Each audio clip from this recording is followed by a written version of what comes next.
Bienvenue sur La Voix du Livre. Abonnez-vous, likez et commentez pour soutenir la chaîne. Vous pouvez aussi nous aider via le lien dans la description. Bonne écoute. Chapitre 9. Poëri, dont la main était armée d'un fort bâton de palmier, se dirigea vers le fleuve en suivant une étroite chaussée élevée à travers un champ de papyrus submergé qui, feuilles à leur base, dressaient de chaque côté leur hampe rectiligne haute de 6 ou 8 coudées et terminée par un flocon de fibres, comme les lances d'une armée rangée en bataille. Retenant son souffle, posant à peine la pointe du pied sur le sol, Tahoser s'engagea après lui dans le petit chemin. Il n'y avait pas de lune cette nuit-là, et l'épaisseur des papyrus eût d'ailleurs suffi pour cacher la jeune fille qui se tenait un peu en arrière. Il fallut après franchir un espace découvert. La fausse Hora laissa prendre de l'avance à Poëri, courba sa taille, se fit petite et rampa contre le sol. Un bois de mimosa se présenta ensuite, et, dissimulé par les touffes d'arbres, Tahoser put s'avancer sans prendre autant de précautions. Elle était si près de Poëri qu'elle craignait de perdre dans l'obscurité, que souvent les branches qu'il déplaçait lui fouettaient la figure, mais elle n'y faisait pas attention. Un sentiment d'ardente jalousie la poussait à la recherche du mystère qu'elle n'interprétait pas comme les servantes de la maison. Elle n'avait pas cru un instant que le jeune Hébreu sortît ainsi chaque soir pour accomplir quelque rite infâme et barbare. Elle pensait qu'une femme devait être le motif de ces excursions nocturnes, et elle voulait connaître sa rivale. La bienveillance froide de Poëri lui montrait qu'il avait le cœur occupé. Autrement serait-il resté insensible à des charmes célèbres dans Thèbes et dans toute l'Égypte? Eût-il feint de ne pas comprendre un amour qui eût fait l'orgueil des Oëris, des grands prêtres, des basilico-grammates et même des princes de la race royale? Arrivé à la berge du fleuve, Poëri descendit quelques marches taillées dans l'escarpement de la rive, et se courba comme s'il défaisait un lien. Tahoser, couché à plat ventre sur le sommet du talus que dépassait seulement le haut de sa tête, vit, à son grand désespoir, que le promeneur mystérieux détachait une mince barque de papyrus étroite et longue comme un poisson, et qu'il se préparait à traverser le fleuve. Il sauta en effet dans la barque, repoussa le bord du pied et prit le large en manœuvrant la rame unique placée à l'arrière de la frêle embarcation. La pauvre fille se tordait les mains de douleur, elle allait perdre la piste du secret qu'il lui importait tant de savoir. Que faire? Retourner sur ses pas, le cœur en proie au soupçon et à l'incertitude, le pire des maux? Elle rassembla son courage, et sa résolution fut bientôt prise. Chercher une autre barque, il n'y fallait pas penser. Elle se laissa couler le long du talus, enleva sa robe en un tour de main et la roula sur sa tête. Puis elle se glissa courageusement dans le fleuve, en ayant soin de ne pas faire rejaillir d'écume. Souple comme une couleuvre d'eau, elle allongea ses beaux bras sur le flot sombre où tremblait élargi le reflet des étoiles, et se mit à suivre de loin la barque.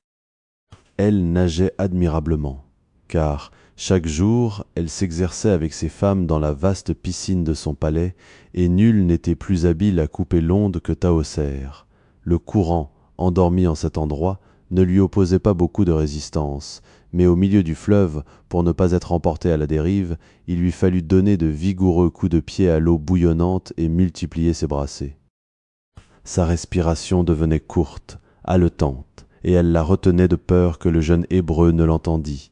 Quelquefois, une vague plus haute lavait d'écume ses lèvres entr'ouvertes, trempait ses cheveux et même atteignait sa robe pliée en paquet. Heureusement pour elle, car ses forces commençaient à l'abandonner, elle se retrouva bientôt dans des eaux plus calmes. Un faisceau de joncs qui descendait le fleuve et la frôla en passant lui causa une vive terreur. Cette masse d'un vert sombre prenait à travers l'obscurité l'apparence d'un dos de crocodile.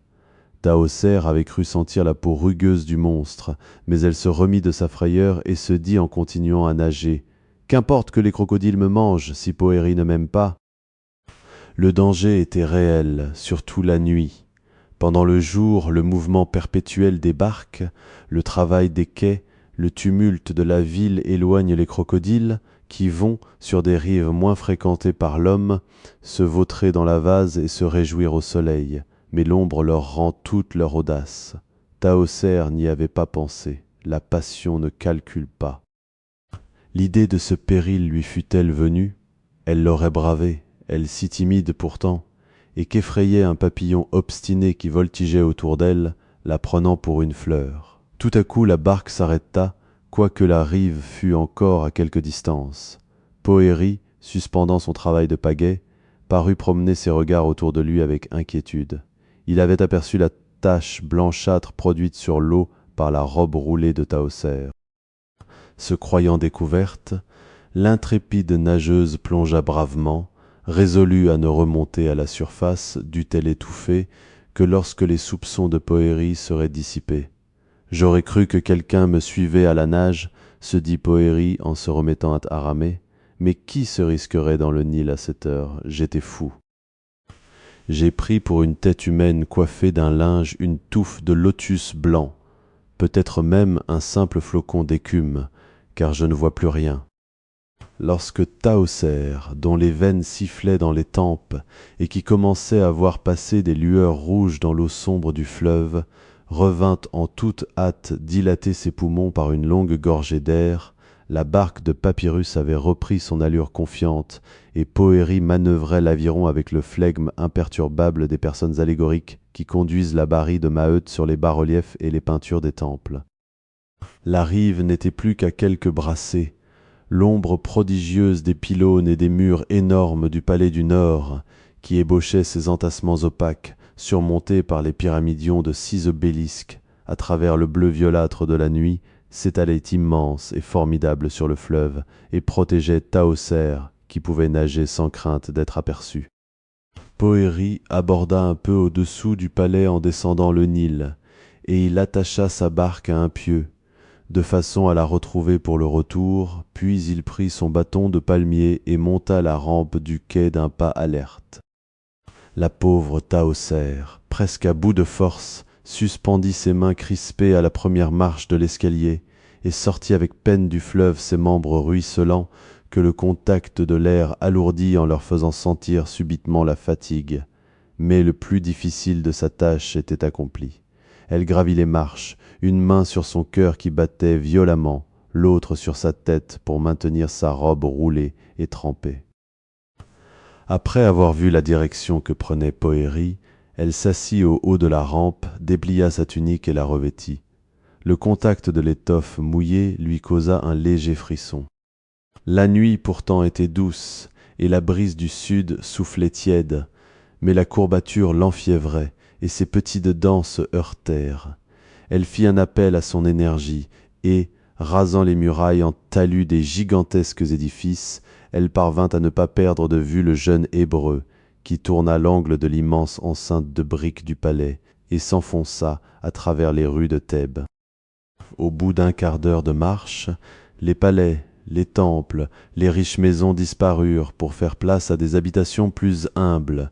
Au granit, au calcaire, au grès succédaient les briques crues, le limon pétri avec de la paille.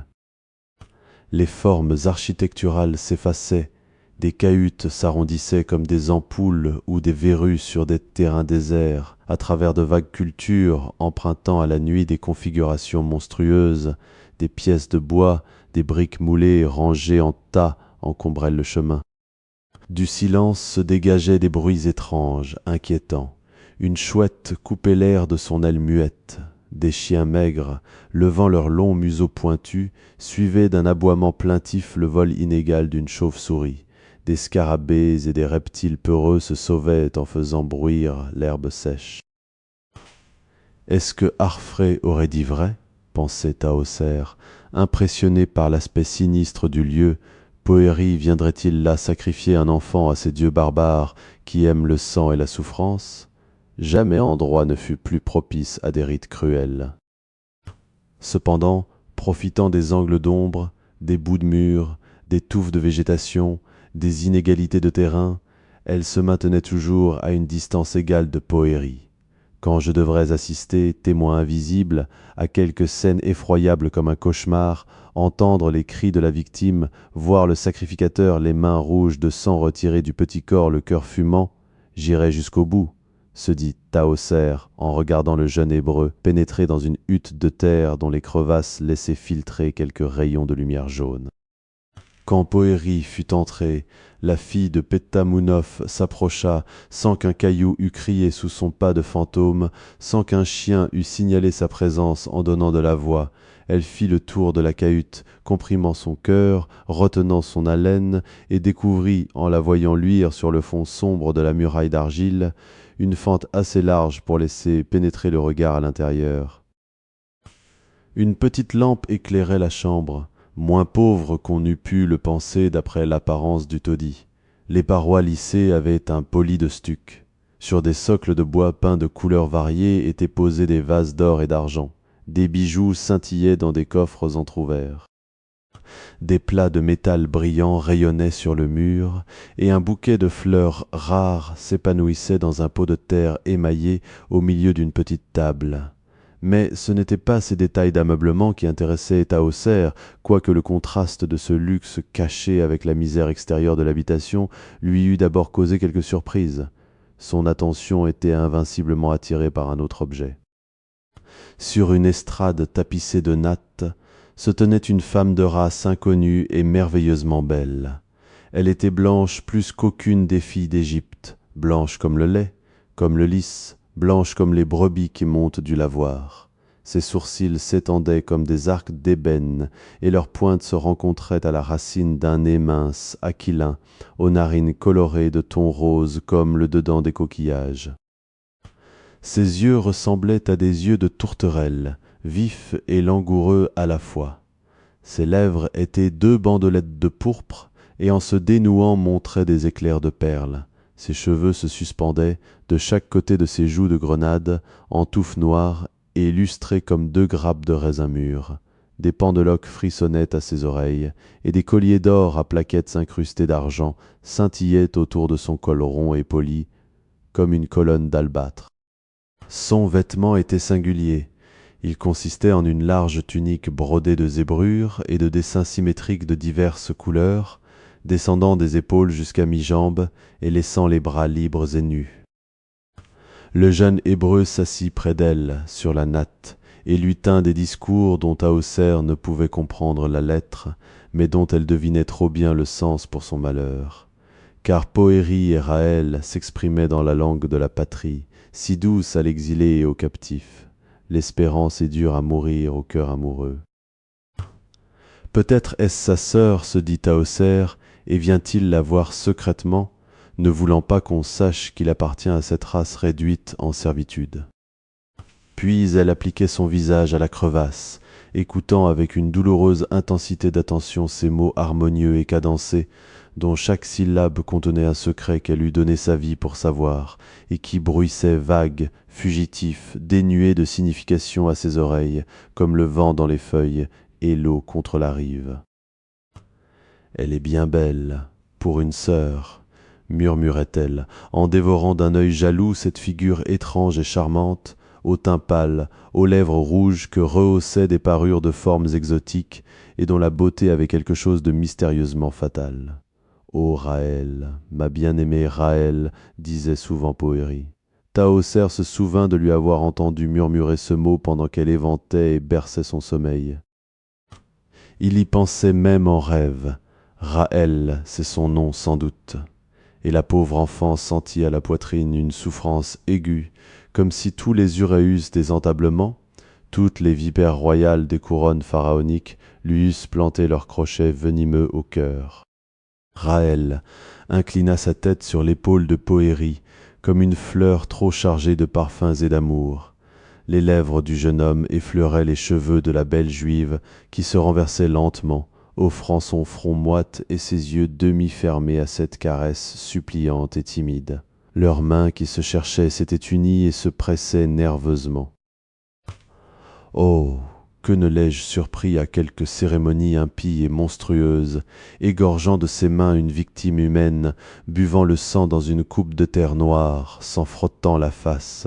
Il me semble que cela m'eût fait moins souffrir que l'aspect de cette belle femme qu'il embrasse si timidement, balbutia Tahoser d'une voix faible, en s'affaissant sur la terre dans l'ombre de la cahute. 2 fois elle essaya de se relever, mais elle retomba à genoux.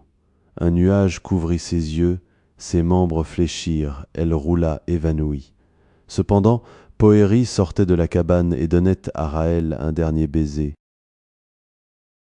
Chapitre 10. Pharaon, inquiet et furieux de la disparition de Tahoser, avait cédé à ce besoin de changer de place qui agite les cœurs tourmentés d'une passion inassouvie.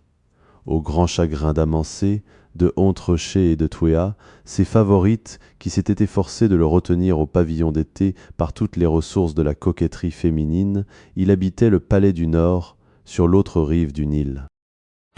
Sa préoccupation farouche s'irritait de la présence et du babil de ces femmes. Tout ce qui n'était pas Tahoser lui déplaisait. Il trouvait laides maintenant ces beautés qui lui paraissaient si charmantes naguère. Leurs corps jeunes, sveltes, gracieux, aux poses pleines de volupté. Leurs longs yeux avivés d'antimoine où brillait le désir, leurs bouches pourprées aux dents blanches et au sourire languissant, tout en elles, jusqu'au parfum suave qui émanait de leur peau fraîche comme d'un bouquet de fleurs ou d'une boîte d'aromates, lui était devenu odieux, intolérable. Il semblait leur en vouloir de les avoir aimés et ne plus comprendre comment ils s'étaient épris de charmes si vulgaires. Lorsque Twéa lui posait sur la poitrine les doigts effilés et roses de sa petite main tremblante d'émotion, comme pour faire renaître le souvenir d'une familiarité ancienne, que Hont-Reché poussait devant lui l'échiquier supporté par 2 lions adossés, afin d'engager une partie où Kamancé lui présentait une fleur de lotus avec une grâce respectueuse et suppliante, il se retenait à peine de les frapper de son sceptre, et ses yeux d'épervier lançaient de tels éclairs de dédain que les pauvres femmes qui s'étaient risquées à ces hardiesses se retiraient d'interdites, les paupières moites de larmes, et s'appuyaient silencieusement à la muraille peinte, tâchant de se confondre par leur immobilité avec les figures des fresques. Pour éviter ces scènes de pleurs et de violence, il s'était retiré au palais de Thèbes, seul, taciturne et farouche, et là, au lieu de rester assis sur son trône, dans l'attitude solennelle des dieux et des rois qui, pouvant tout, ne remuent pas et ne font pas de gestes, il se promenait fiévreusement à travers les immenses salles. C'était un spectacle étrange que de voir ce pharaon à la haute stature, au maintien imposant, formidable comme les colosses de granit, ces images, faire retentir les larges dalles sous le patin recourbé de sa chaussure. À son passage, les gardes terrifiés semblaient se figer en statue, leur souffle s'arrêtait, et l'on ne voyait même plus trembler la double plume d'autruche de leur coiffure. Lorsqu'il était loin, à peine osait-il se dire « Qu'a donc aujourd'hui le pharaon ?» Il serait rentré vaincu de son expédition qu'il ne serait pas plus morose et plus sombre. Si, au lieu d'avoir remporté 10 victoires, tué 20 000 ennemis, ramené 2 000 vierges choisies parmi les plus belles, rapporté 100 charges de poudre d'or, 1000 charges de bois d'ébène et de dents d'éléphant, sans compter les productions rares et les animaux inconnus, Pharaon eût vu son armée taillée en pièces, ses chars de guerre renversés et brisés, et se fût sauvé seul de la déroute sous une nuée de flèches, poudreux, sanglant, prenant les rênes des mains de son cocher mort à côté de lui, il n'eût pas eu certes un visage plus morne et plus désespéré. Après tout, la terre d'Égypte est fertile en soldats. D'innombrables chevaux hennissent et fouillent le sol du pied dans les écuries du palais, et les ouvriers ont bientôt courbé le bois, fondu le cuivre, aiguisé les reins. La fortune des combats est changeante, un désastre se répare. Mais avoir souhaité une chose qui ne s'était pas accomplie sur le champ, rencontrer un obstacle entre sa volonté et la réalisation de cette volonté, lancer comme une javeline un désir qui n'avait pas atteint le but. Voilà ce qui étonnait ce pharaon dans les zones supérieures de sa toute-puissance. Un instant, il eut l'idée qu'il n'était qu'un homme. Il errait donc par les vastes cours, suivant les dromos de colonnes géantes, passant sous les pylônes démesurés, entre les obélisques élancés d'un seul jet et les colosses qui le regardaient de leurs grands yeux effarés. il parcourait la salle hypostyle et se perdait à travers la forêt granitique de ses 162 colonnes hautes et fortes comme des tours. Les figures de dieux, de rois et d'êtres symboliques peintes sur les murailles semblaient fixer sur lui l'œil inscrit de face en lignes noires sur leurs masques de profil. Les uræus se tordre et gonfler leurs gorges. Les divinités ibiocéphales allongeaient leur col, les globes dégageaient des corniches leurs ailes de pierre et les faire palpiter. Une vie étrange et fantastique animait ces représentations bizarres, peuplant d'apparences vivantes la solitude de la salle énorme, grande à elle seule comme un palais tout entier. Ces divinités, ces ancêtres, ces monstres chimériques, dans leur immobilité éternelle, étaient surpris de voir le pharaon, ordinairement aussi calme qu'eux-mêmes, aller et venir, comme si ses membres fussent de chair et non de porphyre ou de basalte. Las de tourner dans ce monstrueux bois de colonnes soutenant un ciel de granit, comme un lion qui cherche la piste de sa proie et flaire de son mufle froncé le sable mobile du désert, Pharaon monta sur une terrasse du palais, s'allongea sur un lit bas et fit appeler Timopht. Timopht parut et s'avança du haut de l'escalier jusqu'au pharaon en se prosternant à chaque pas. Il redoutait la colère du maître dont un instant il avait espéré la faveur. L'habileté déployée à découvrir la demeure de Tahoser suffirait-elle pour faire excuser le crime d'avoir perdu la trace de cette belle fille? Relevant un genou et laissant l'autre ployé, Timopht étendit ses bras vers le roi avec un geste suppliant. « Ô roi, ne me fais pas mourir ni battre outre mesure. La belle Tahoser, fille de Pétamounoph, sur laquelle ton désir a daigné descendre comme un épervier qui fond sur une colombe, se retrouvera sans doute, et quand, de retour à sa demeure, elle verra tes magnifiques présents, son cœur sera touché, et d'elle-même, elle viendra parmi les femmes qui habitent ton gynécée, prendre la place que tu lui assigneras. As-tu interrogé ses servantes et ses esclaves? Dit le pharaon. Le bâton délie les langues les plus rebelles, et la souffrance fait dire ce qu'on voudrait cacher. Nofré et Souhem, sa suivante favorite et son plus vieux serviteur, m'ont dit qu'ils avaient remarqué que les verrous de la porte du jardin étaient tirés et que probablement leur maîtresse était sortie par là. La porte donne sur le fleuve, et l'eau ne garde pas le sillage des barques. Qu'ont dit les bateliers du Nil? Ils n'avaient rien vu. Un seul a dit qu'une femme pauvrement vêtue avait passé le fleuve aux premières lueurs du jour. Mais ce ne pouvait être la belle et riche Tahoser dont tu as remarqué toi-même la figure, et qui marche comme une reine sous des vêtements splendides. Le raisonnement de Timopht ne parut pas convaincre Pharaon. Il appuya son menton dans sa main et réfléchit quelques minutes. Le pauvre Timopht attendait en silence, craignant quelque explosion de fureur. Les lèvres du roi remuaient, comme s'il se fût parlé à lui-même. Cet humble habit était un déguisement. Oui, c'est cela. Ainsi travestie, elle est passée de l'autre côté du fleuve. Ce Timopht est un imbécile, sans la moindre pénétration. J'ai bien envie de le faire jeter au crocodile ou rouer de coups. Mais pour quel motif? Une vierge de haute naissance, fille d'un grand prêtre, s'échapper ainsi de son palais, seule, sans prévenir personne de son dessein. Il y a peut-être quelque amour au fond de ce mystère. Cette idée. La face du pharaon s'empourpra comme à un reflet d'incendie, tout le sang lui était monté du cœur au visage. À la rougeur succéda une pâleur affreuse, ses sourcils se tordirent comme les vipères des diadèmes, sa bouche se contracta, ses dents grincèrent, et sa physionomie devint si terrible que Timopht épouvanté se laissa tomber le nez sur les dalles, comme tombe un homme mort. Mais le pharaon se calma, sa figure reprit son aspect majestueux, ennuyé et placide, et voyant que Timopht ne se relevait pas, il le poussa dédaigneusement du pied. Quand Timopht, qui se regardait déjà comme étendu sur le lit funèbre à pied de chacal, au quartier des Memnonia, le flanc ouvert, le ventre vidé et prêt à prendre le bain de saumure, se redressa. Il n'osa pas lever les yeux vers le roi et resta affaissé sur ses talons, en proie à l'angoisse la plus poignante. « Allons, Timopht, dit sa majesté, lève-toi, cours, dépêche des émissaires de tous côtés, fais fouiller les temples, les palais, les maisons, les villas, les jardins, jusqu'aux plus humbles cahutes, et retrouve Tahoser. envoie des chars sur toutes les routes, fais sillonner le Nil en tous sens par des barques. Va toi-même, et demande à ceux que tu rencontreras s'ils n'ont pas vu une femme de telle sorte. Viole les tombeaux si elle s'est réfugiée dans l'asile de la mort, au fond de quelque syringe ou de quelque hypogée. Cherche-la comme Isis a cherché son mari Osiris, déchiré par Typhon, et, morte ou vivante, ramène-la, ou, par l'uréus de mon pchin, par le bouton de lotus de mon sceptre, tu périras dans d'affreux supplices. Timopht s'élança avec la rapidité de l'ibex pour exécuter les ordres du pharaon qui, rasséréné, prit une de ces poses de grandeur tranquille que les sculpteurs aiment à donner aux colosses assis à la porte des temples et des palais, et, calme comme il convient à ceux dont les sandales estampées de captifs liés par les coudes reposent sur la tête des peuples, il attendit. Un tonnerre sourd résonna autour du palais. Et si le ciel n'eût été d'un bleu de lapis lazuli immuable, on eût pu croire à un orage.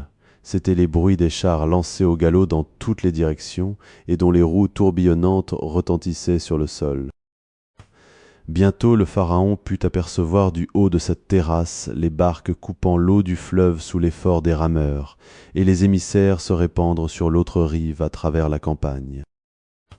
La chaîne libyque, avec ses lumières roses et ses ombres d'un bleu de saphir, fermait l'horizon et servait de fond aux gigantesques constructions des Ramsès, d'Amenoph et de Menephtah, les pylônes aux angles en talus, les murailles aux corniches évasées, les colosses aux mains posées sur les genoux se dessinaient, dorés par un rayon de soleil, sans que l'éloignement pût leur ôter de leur grandeur. Mais ce n'étaient pas ces orgueilleux édifices que regardait Pharaon. Parmi les bouquets de palmiers et les champs cultivés, des maisons, des kiosques coloriés s'élevaient çà et là, tachetant la teinte vivace de la végétation. Sous un de ces toits, sous une de ces terrasses, Tahoser se cachait sans doute, et par une opération magique, il eût voulu les soulever ou les rendre transparents. Les heures succédèrent aux heures, déjà le soleil avait disparu derrière les montagnes, lançant ses derniers feux à Thèbes, et les messagers ne revenaient pas. Pharaon gardait toujours son attitude immobile. La nuit s'étendit sur la ville, calme, fraîche et bleue. Les étoiles se mirent à scintiller et à faire trembler leurs longs cils d'or dans l'azur profond. Et sur le coin de la terrasse, le pharaon silencieux, impassible, découpait ses noirs contours comme une statue de basalte scellée à l'entablement. Plusieurs fois les oiseaux nocturnes voltigèrent autour de sa tête pour s'y poser, mais, effrayés par sa respiration lente et profonde, ils s'enfuyaient en battant des ailes. De cette hauteur, le roi dominait sa ville déployée à ses pieds. Du sein de l'ombre bleuâtre jaillissaient les obélisques aux pyramidions aigus, les pylônes, portes gigantesques traversées de rayons, les hautes corniches, les colosses émergeant jusqu'aux épaules du tumulte des constructions, les propylées, les colonnes épanouissant leurs chapiteaux comme d'énormes fleurs de granit, les angles des temples et des palais révélés par une touche argentée de lumière. Les viviers sacrés s'étalaient en miroitant comme du métal poli, les sphinx et les criosphinx alignés en dromos s'allongeaient leurs pattes, évasaient leurs croupes, et les toits plats se succédaient à l'infini, blanchissant sous la lune en masses coupées çà et là de tranches profondes. Par les places et les rues, des points rouges piquaient cette obscurité bleue, comme si les étoiles eussent laissé tomber des étincelles sur la terre. C'étaient les lampes qui veillaient encore dans la ville endormie. Plus loin, entre les édifices moins serrés, de vagues touffes de palmiers balançaient leurs éventails de feuilles. Au-delà, les contours et les formes se perdaient dans la vaporeuse immensité, car l'œil de l'aigle même n'aurait pu atteindre aux limites de Thèbes, et de l'autre côté le vieil Opimou descendait majestueusement vers la mer. Planant, par l'œil et la pensée sur cette ville démesurée dont il était le maître absolu, Pharaon réfléchissait tristement aux bornes du pouvoir humain, et son désir, comme un vautour affamé, lui rongeait le cœur. Il se disait « Toutes ces maisons renferment des êtres dont mon aspect fait courber le front dans la poussière, et pour qui ma volonté est un ordre des dieux. Lorsque je passe sur mon char d'or ou dans ma litière portée par des oëris, les vierges sentent leur sein palpiter en me suivant d'un long regard timide, les prêtres m'encensent avec la fumée des amschirs, le peuple balance des palmes ou répand des fleurs, Le sifflement d'une de mes flèches fait trembler les nations, et les murs des pylônes, immenses comme des montagnes taillées à pic, suffisent à peine pour inscrire mes victoires. Les carrières s'épuisent à fournir du granit pour mes images colossales. Une fois dans ma satiété superbe, je forme un souhait, et ce souhait je ne peux l'accomplir. Timopht ne reparaît pas. Il n'aura rien trouvé sans doute. Ô Tahoser, Tahoser, que de bonheur tu me dois pour cette attente. Cependant les émissaires, Timopht en tête, visitaient les maisons, battaient les routes, s'informant de la fille du prêtre, donnant son signalement aux voyageurs qu'ils rencontraient. Mais personne ne pouvait leur répondre. Un premier messager parut sur la terrasse, annonçant au pharaon que Tahoser ne se retrouvait pas. Le pharaon étendit son sceptre. Le messager tomba mort, malgré la dureté proverbiale du crâne des Égyptiens. Un second se présenta. Il heurta du pied le corps de son camarade, allongé sur la dalle. Un tremblement le prit, car il vit que le pharaon était en colère. « Et Tahoser, dit le pharaon sans changer de posture. « Ô Majesté, sa trace est perdue, répondit le malheureux agenouillé dans l'ombre, devant cette ombre noire qui ressemblait plutôt à une statue osirienne qu'à un roi vivant. Le bras de granit se détacha du torse immobile, et le sceptre de métal descendit comme un carreau de foudre. Le second messager roula à côté du premier, un troisième eut le même sort. De maison en maison, Timopht arriva au pavillon de Poëri, qui, rentré de son excursion nocturne, s'était étonné le matin de ne pas voir la fausse Hora.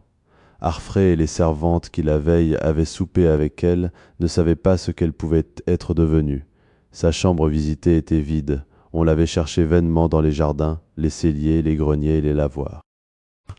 Aux questions de Timopht, Poëri répondit qu'en effet une jeune fille s'était présentée à sa porte avec l'attitude suppliante du malheur, implorant à genoux l'hospitalité, qu'il l'avait accueillie favorablement, lui offrant le couvert et la nourriture, mais qu'elle s'en était allée d'une façon mystérieuse et pour une cause qu'il ne pouvait soupçonner. Quel chemin avait-elle pris? Il l'ignorait. Sans doute, un peu reposée, elle avait continué sa route vers un but inconnu. Elle était belle, triste, couverte d'une simple étoffe, et semblait pauvre. Le nom d'Hora qu'elle s'était donné déguisait-il le nom de Tahoser? Il laissait la sagacité de Timopht décider cette question. Muni de ces renseignements, Timopht revint au palais et, se tenant hors de la portée du sceptre du pharaon, il lui raconta ce qu'il avait appris. « Qu'est-elle allée faire chez Poëri ?» se dit le pharaon. « Si vraiment Hora cache Tahoser, elle aime Poëri. Non, car elle ne se serait pas enfuie de la sorte après avoir été reçue sous son toit. Ah, je la retrouverai, dussé-je bouleverser l'Égypte, des cataractes au delta. » Chapitre 11. Raël, qui du seuil de la cabane regardait Poëri s'éloigner, crut entendre un faible soupir. Elle écouta. Quelques chiens aboyaient à la lune, la chouette poussait son cri funèbre, et les crocodiles vagissaient entre les roseaux du fleuve, imitant le cri d'un enfant en détresse. La jeune Israélite allait rentrer lorsqu'un gémissement plus distinct, qui ne pouvait être attribué aux vagues plaintes de la nuit, et sortait à coup sûr d'une poitrine humaine, frappa une seconde fois son oreille. Elle s'approcha avec précaution, redoutant quelque embûche de l'endroit d'où venait le son, et près du mur de la cabane, elle aperçut dans l'ombre bleuâtre et transparente comme la forme d'un corps affaissé à terre. La draperie mouillée moulait les formes de la fausse Hora et trahissait son sexe par de pures rondeurs. Raël, voyant qu'elle n'avait affaire qu'à une femme évanouie, perdit toute crainte et s'agenouilla près d'elle, interrogeant le souffle de sa bouche et le battement de son cœur. L'un expirait sur des lèvres pâles, l'autre soulevait à peine une gorge froide. Sentant l'eau qui trempait la robe de l'inconnu, Raël crut d'abord que c'était du sang et s'imagina avoir devant elle la victime d'un meurtre, et pour lui porter un secours plus efficace, elle appela Tamar, sa servante, et à elles deux, elles portèrent Tahoser dans la cabane. Les deux femmes l'étendirent sur le lit de repos. Tamar tint la lampe élevée, pendant que Raël, penché sur la jeune fille, cherchait sa blessure. Mais aucune raie rouge ne tranchait sur la blancheur mate de Tahoser, et sa robe ne présentait pas de taches pourprées. Elles lui enlevèrent son vêtement humide et jetèrent sur elle une étoffe de laine rayée dont la douce chaleur eut bientôt fait reprendre son cours à la vie suspendue. Tahoser ouvrit lentement les yeux et promena autour d'elle son regard effaré comme une gazelle prise. Il lui fallut quelques minutes pour renouer le fil rompu de ses idées. Elle ne pouvait comprendre encore comment elle se trouvait dans cette chambre, sur ce lit où tout à l'heure elle avait vu Poëri et la jeune Israélite assis l'un près de l'autre et les mains enlacées, se parlant d'amour, tandis qu'elle, haletante et perdue, regardait à travers la fissure de la muraille, mais bientôt la mémoire lui revint, et avec elle le sentiment de sa situation. La lumière donnait en plein sur la figure de Raël, et Tahoser l'étudiait en silence, malheureuse de la trouver si régulièrement belle. En vain, avec toute l'âpreté de la jalousie féminine, elle y chercha un défaut. Elle se sentit non pas vaincue, mais égalée. Raël était l'idéal israélite comme Tahoser était l'idéal égyptien. Chose dure pour un cœur aimant, elle fut forcée d'admettre la passion de Poëri comme juste et bien placée. Ses yeux aux cils noirs recourbés, ce nez d'une coupe si noble, cette bouche rouge au sourire éblouissant, cet ovale allongé avec tant d'élégance, ces bras forts près des épaules et terminés par des mains enfantines, ce col rond et gras qui se tournait en formant des plis plus beaux que des colliers de pierres précieuses, tout cela, rehaussé d'une parure exotique et bizarre, devait immanquablement plaire. J'ai commis une grande faute, se disait Tahoser, quand je me suis présenté à Poëri sous l'humble aspect d'une suppliante, me fiant à mes charmes trop vantés par des flatteurs. Insensé, j'ai fait comme un soldat qui s'en irait à la guerre sans cuirasse et sans harpé. Si j'avais paru armé de mon luxe, couverte de bijoux et d'émaux, debout sur mon char d'or, suivi de mes nombreux esclaves, j'aurais peut-être intéressé sa vanité, sinon son cœur. Comment te trouves-tu maintenant ? Dit Raël en langue égyptienne à Tahoser, car à la coupe du visage et aux cheveux nattés en cordelettes, elle avait reconnu que la jeune fille n'appartenait pas à la race israélite.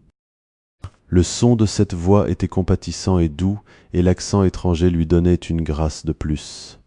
Tahoser en fut touchée malgré elle, et répondit « Je vais un peu mieux, tes bons soins m'auront bientôt guéri. » « Ne te fatigue pas à parler, » répondit l'Israélite en posant sa main sur la bouche de Tahoser.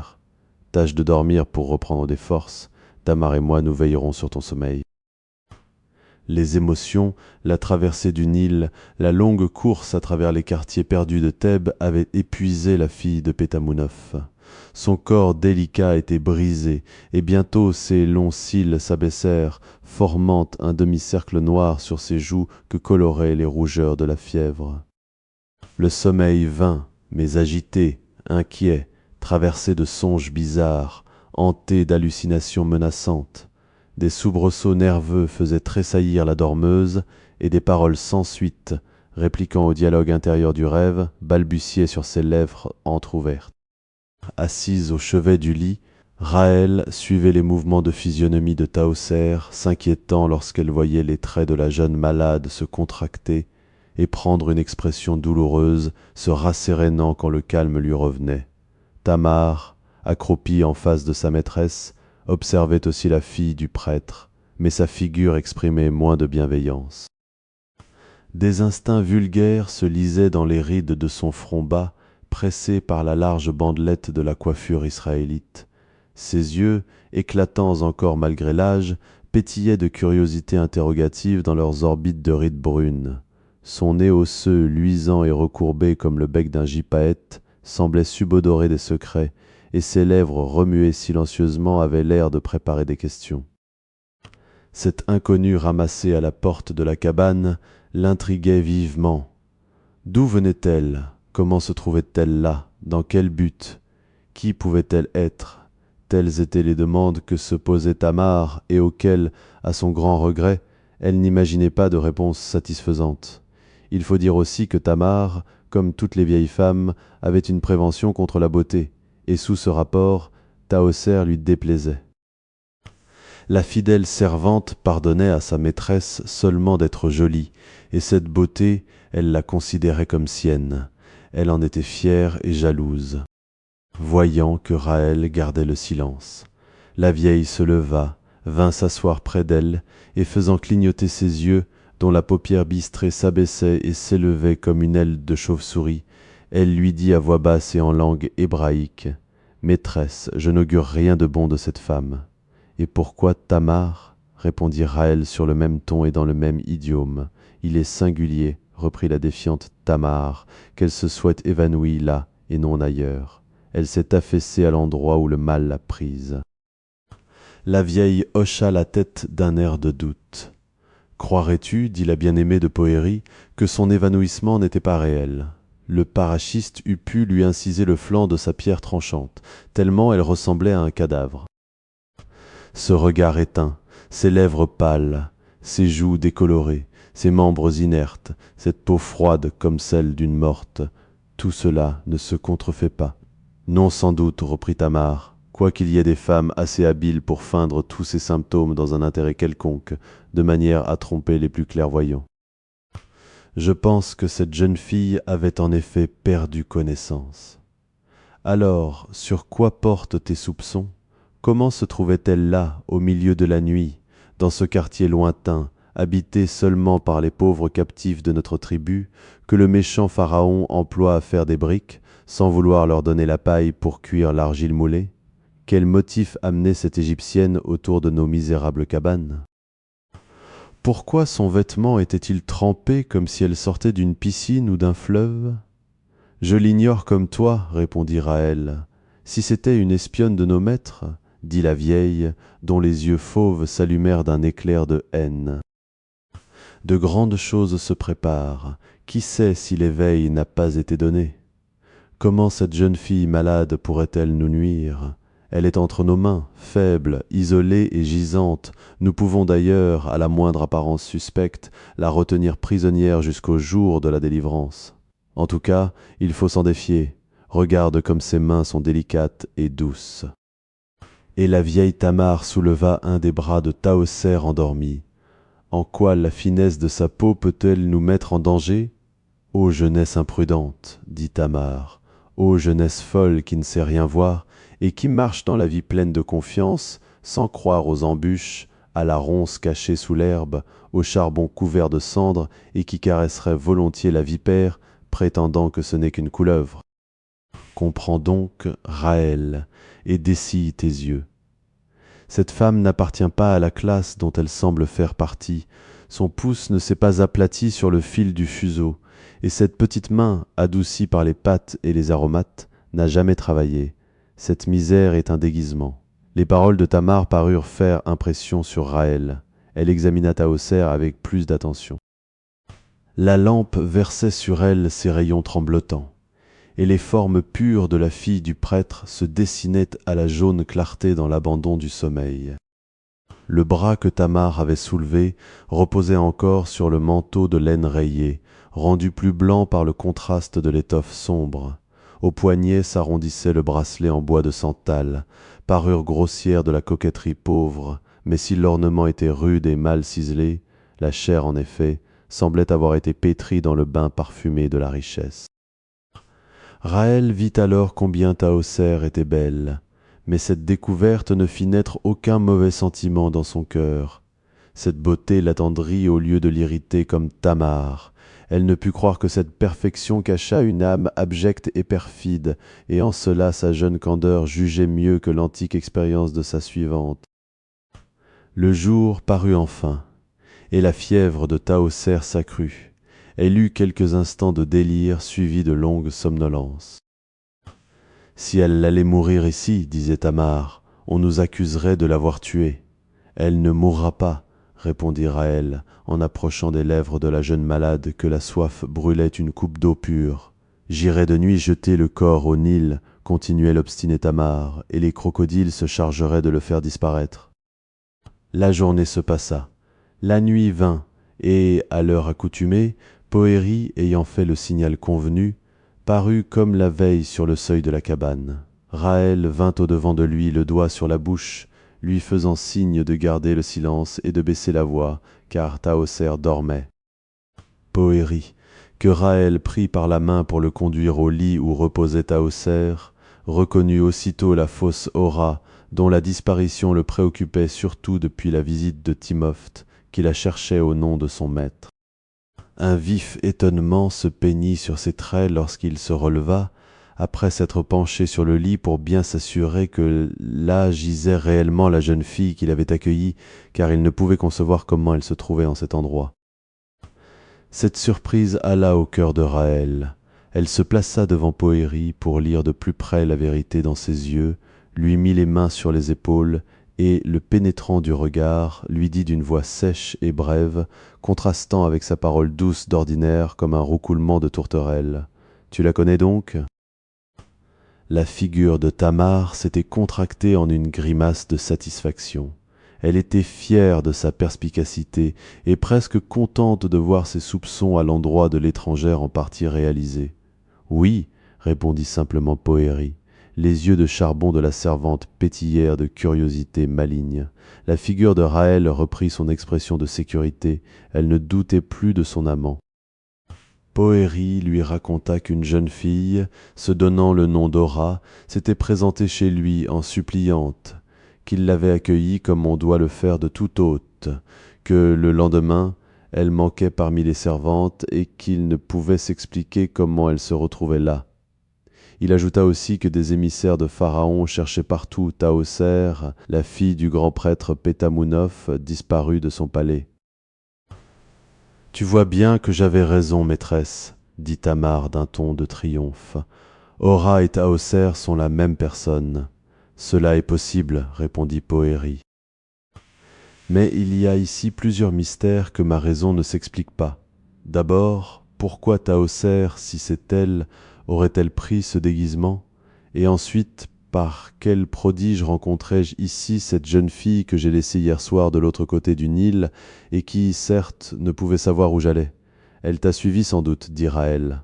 Il n'y avait, j'en suis sûr, à cette heure, d'autres barques sur le fleuve que la mienne. C'est donc pour cela que ses cheveux ruisselaient et que sa robe était trempée.